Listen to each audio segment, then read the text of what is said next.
To the new details that we're learning about the last days of that American missionary who was murdered on a remote Indian island. The 26-year-old dying at the hands of natives who were armed with bows and arrows. Authorities are now trying to determine if there's a way to recover his body.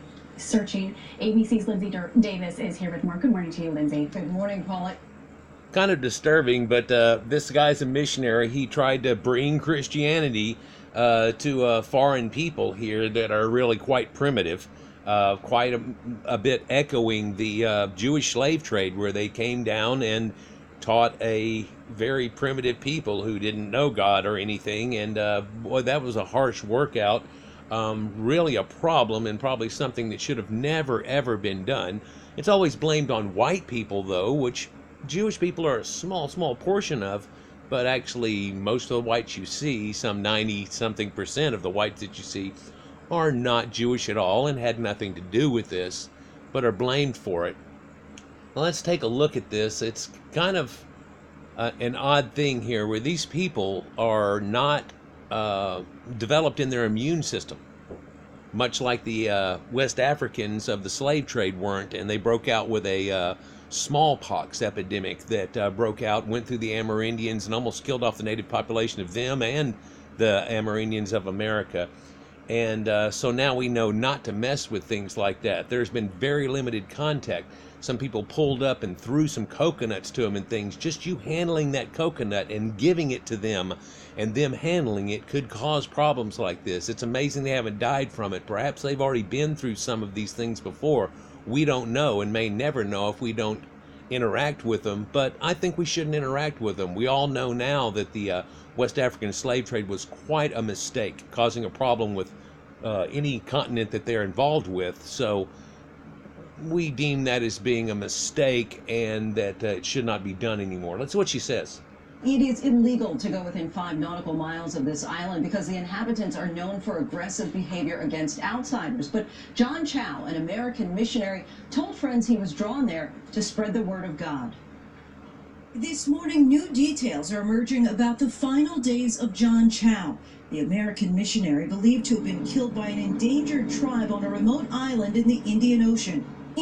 Now, this is a remote island that's off of India, far enough out that it doesn't get any contact. Yet there's a lot of fishers that go out there, so they tell them not to. Years ago, fishermen ran aground there, and they killed them all off too. And there was a freighter that got stranded and ran right into it, and they had to leave it on the island and barely made it out. The helicopters that picked them up and things were being shot at by arrows and so on. And in that process, they left them metal, which is a giant metal ship there that had all kinds of tools and things like that still left on it. So now they have somehow cargo culted all of that, and that's probably not a correct thing to have had happen to a primitive people either. In a journal given to the Washington Post by his mother, the 26-year-old who traveled the world preaching Christianity and documenting his travels on Instagram wrote about illegally making contact with the Sentinelese, a small indigenous tribe that has resisted contact with the rest of the world. In that diary, now there they were throwing the coconuts to them. You could tell this was a boat that pulled up, and they wanted to try to befriend these people somehow, but of course that's illegal. You cannot contact these people because your diseases you may spread just in contact can cause them to be killed off. And they believe that there was less than 150 people there. Now they say there may be some 39 people there. It's all they could actually name or see. And the women had children up there. There were small kids and so on too, so they don't think there was a bunch of people left off from that. And they may be as down as low as under 40 people actually. With interactions like this, it could get a lot less than that people, and they could easily died off. By the way, the genetic pool that they have there, even if they had 150 people, is interbreeding with cousins and things like that, and it's doomed to ruin themselves anyhow. So do we step in or do we not? Do we just let it run its course like maybe we should have done with the West Africans?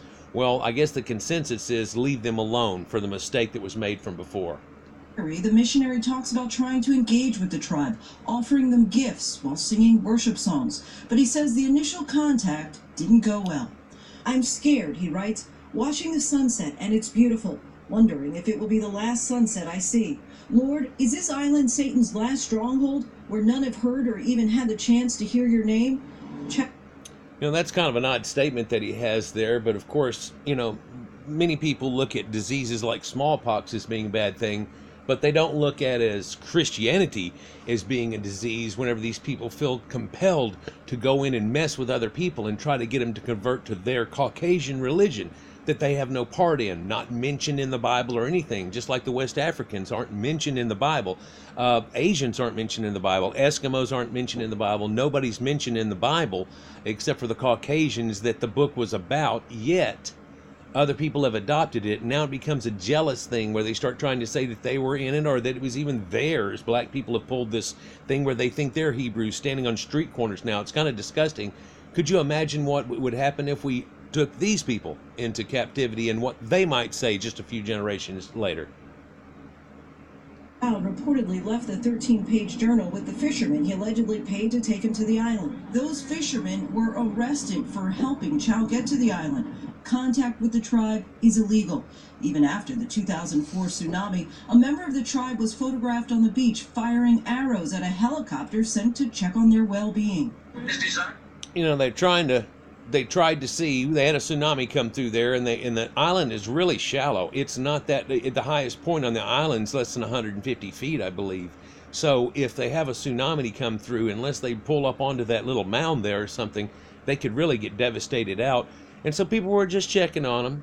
And of course you come flying over, and then your confirmation is somebody comes out and starts shooting arrows up at your big metal flying magic bird.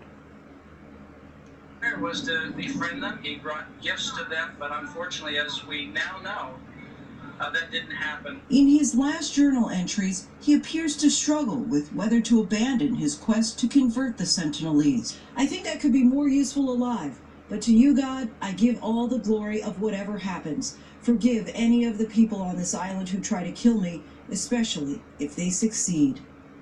What's strange about that is that he just pretty much rent himself to that idea. Of course, once he got dropped off, there is no undropping off. There's no mention that they had him come back out in 3 days and try to pick him up or anything like that. He was just going to try to live among them and become a missionary. Well, quite a few of the missionaries who went into Africa were cannibalized. It's well documented. People try to cover it up now and shit, but it's really true. It happened. Hundreds of them. And so here we have one doing it again. Some people just never learn. They feel like they've got to go spread their Caucasian religion over people. It's kind of disgusting. Caused this man's death and 5 other people to go to jail for it. Could have killed off the entire race of people. Despite his apprehension, he did return to the island and was never seen alive again. Fishermen say that they saw... Now, this is telling you that he went to the island, met with the people, left, and went back again. Despite his apprehension, he returned to the island. On his body being dragged and buried, local authorities believe that he was killed with bow and arrow. But contact with this tribe, as you mentioned in the piece, it's illegal, but for good reason, right? Exactly. They don't have the immune system to be able to basically survive potentially the kind of diseases that outsiders might bring. That's what happened to the Amerindians when we showed up here in America. The Negroids had a smallpox epidemic, and it broke out and almost killed them all. We ended up having to quarantine them on the British Islands and then wait until they had gotten through smallpox and show that they had scars. There's a lot of the slave trade which tells you they've already been through smallpox, and all this type of thing, to try to let people know that it was safer to possibly take on black slaves rather than the Irish slaves that had already been, there were 6 times as many Irish slaves in America, but nobody wants to ever mention that fact. Anyhow.